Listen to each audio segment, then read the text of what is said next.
Bueno, buenas tardes. Acá estamos con 1 Juan capítulo 3, ¿sí? Habíamos terminado en el versículo 11, lo releemos simplemente para tener un punto de contacto, ¿sí?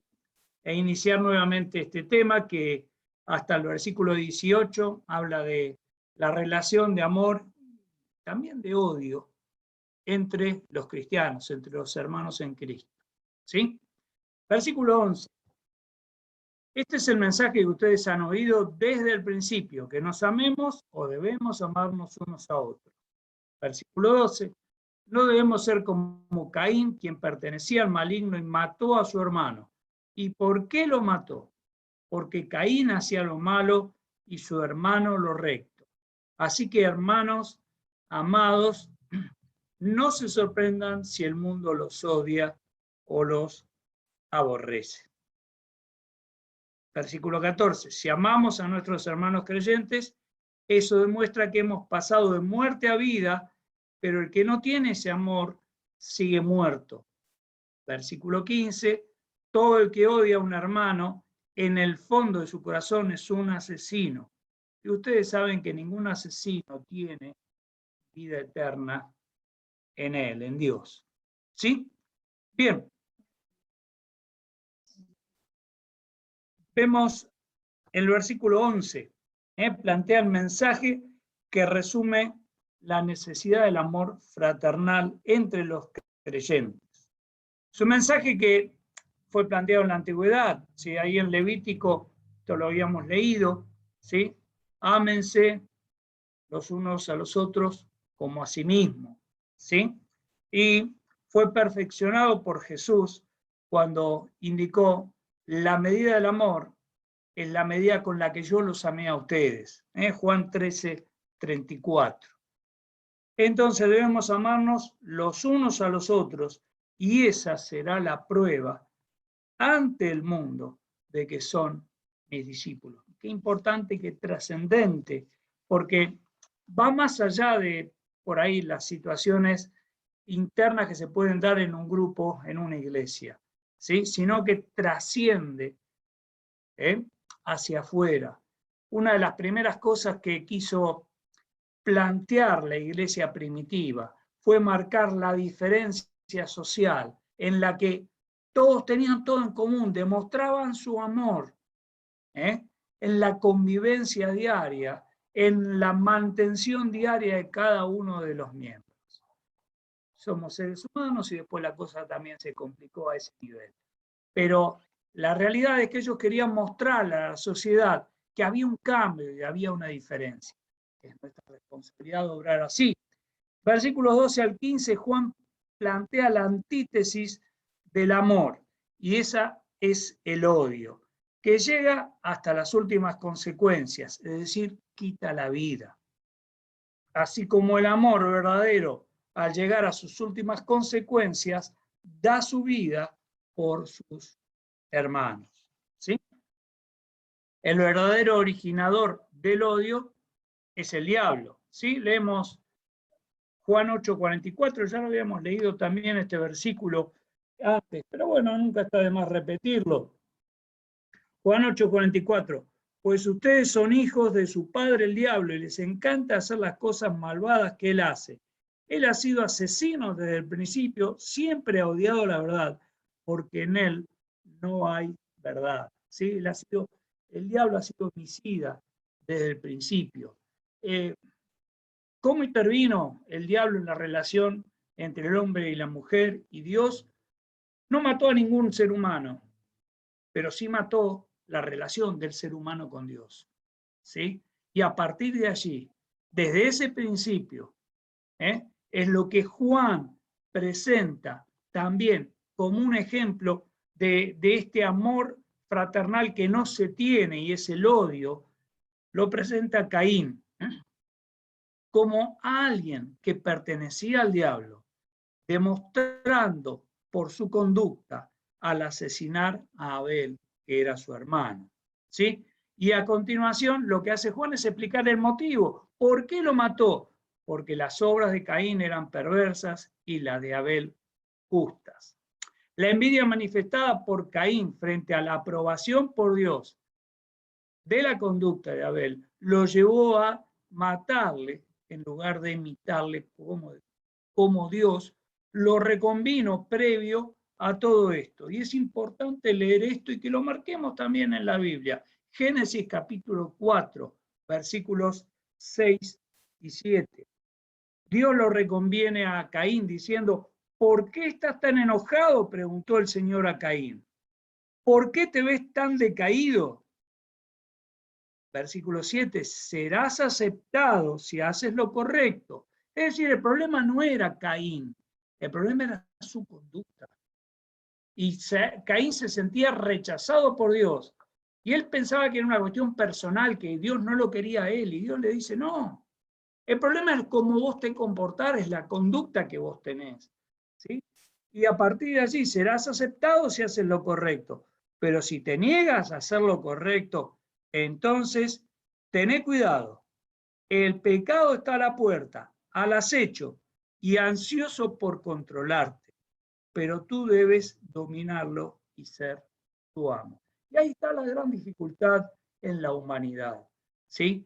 Cuando pretende controlar el pecado en sus fuerzas, el pecado siempre nos va a derrotar y siempre nos va a llevar por el camino errado.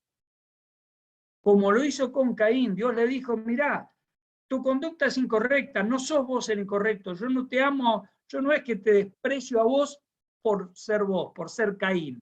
Y a ver, porque me gustó, lo amo. No, la conducta de Abel era la correcta y es la que Dios bendijo. La conducta de Caín, al ofrecer otras cosas que Dios no le había pedido, ¿sí? Fue lo que Dios le reprochó. Y le dijo, si haces bien, ningún problema, serás aceptado. Tené cuidado porque el pecado está a la puerta para dominarte. Y si leemos el versículo siguiente, dice, bueno, Caín invitó a su hermano al campo y allí lo mató, lo asesinó. ¿Sí? Evidentemente, no hubo ningún remordimiento ni ninguna reconvención en la conducta de Caín, debido a este consejo que Dios le dio.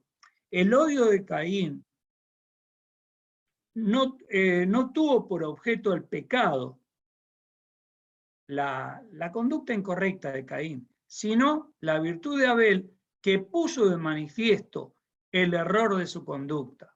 Por lo tanto, en el versículo 13, Juan nos alerta que si seguimos el camino de la justicia, no nos debe extrañar que el mundo nos aborrezca. ¿Sí? Muchas veces nos encontramos con esto y decimos, pero ¿por qué se da esta situación de confrontación conmigo si yo hago la voluntad de Dios?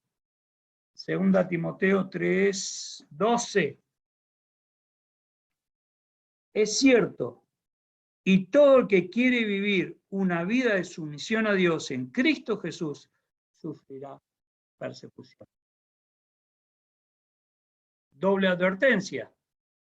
Nos dice, todo aquel que quiera vivir fielmente una vida de sumisión a Dios a través de Cristo Jesús va a sufrir persecución.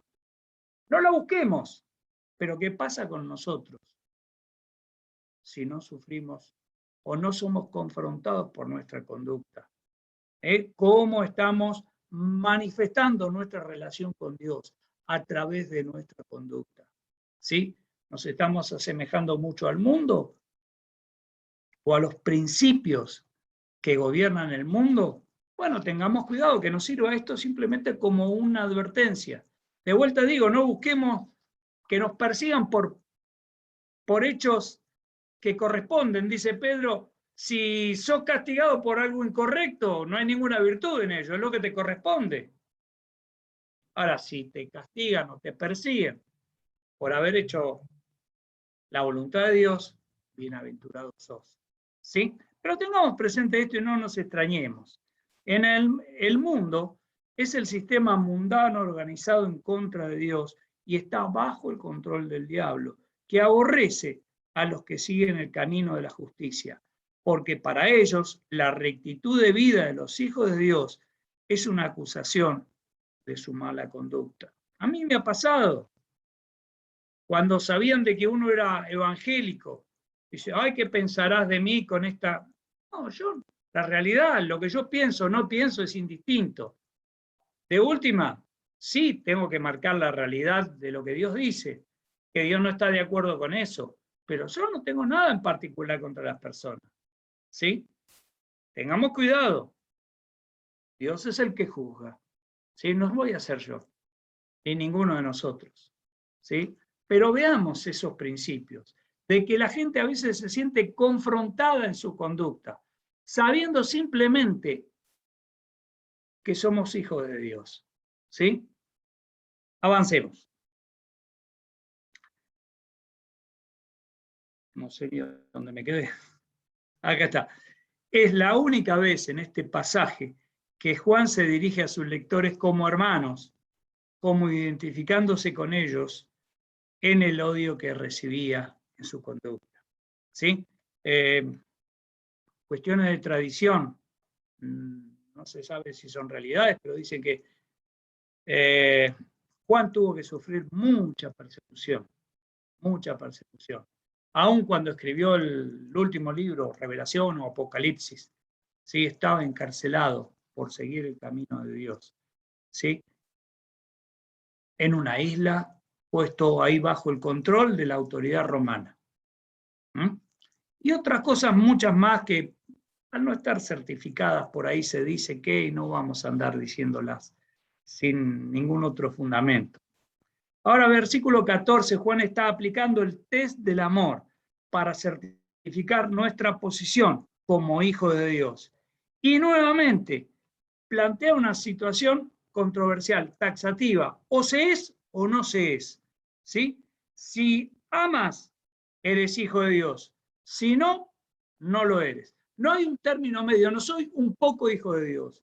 No soy un poco mucho hijo de Dios. No, o eres hijo de Dios o no eres hijo de Dios. ¿Y cómo lo demostrás? A través del amor hacia tus hermanos. ¿Sí? El signo infalible de nuestra conversión es el amor fraternal, ya que lo natural del hombre es el ser egoísta. El amor a los demás es la prueba indubitable que hemos superado esa inclinación natural gracias a nuestro nuevo nacimiento, producto de la obra de Dios en nosotros a través de su Santo Espíritu. Por el contrario, el que no ama permanece en la muerte, perdón. El que no ama permanece en la muerte.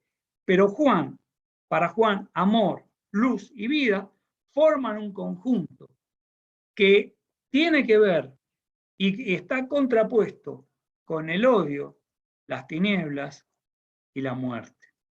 ¿Sí? Bueno, versículo 15.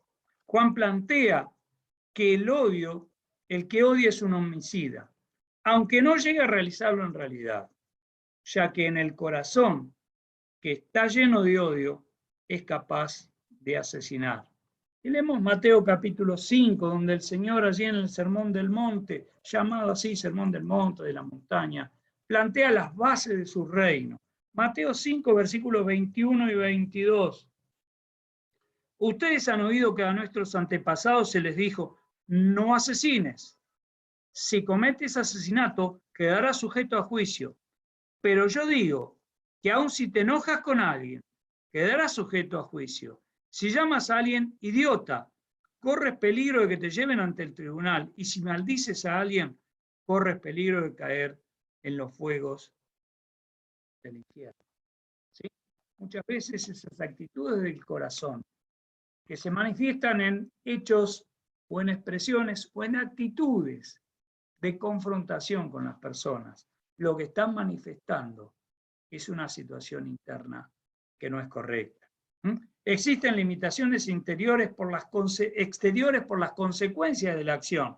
Es decir, a veces uno se limita porque sabe que si mata puede ir a la cárcel, o por consecuencias sobre la familia u otra cosa que pueda afectar y eso nos limita. Pero la intención de nuestro corazón es oprimir, es quitar de en medio a aquel a quien aborrecimos. ¿Sí? Pero el deseo del que odia profundamente es la supresión del odiado. Y si no se arrepiente de tal acción seriamente y la confiesa, no puede tener comunión con Dios. Y por lo tanto, al no tener comunión con Dios, no tiene vida eterna con Dios. Esto es así. No es que ya está, yo quedé fuera del reino. No. Siempre el ser humano tiene la posibilidad de lo que dijimos, arrepentirnos, confesar nuestra falta, pedirle perdón a Dios. Y si le hemos pedido perdón a Dios, después de allí tenemos que cambiar de actitud, porque hemos dicho que nos arrepentimos, entonces tenemos que cambiar de actitud. No es un disculpa si te ofendí, no, eso no sirve. Tenemos que mostrar que si realmente sentimos pesar por esa situación, tenemos que mostrarlo en un cambio de vida. El cristianismo enseña que la obediencia exterior no es suficiente para complacer a Dios, sino también hay que tener rectitud de corazón.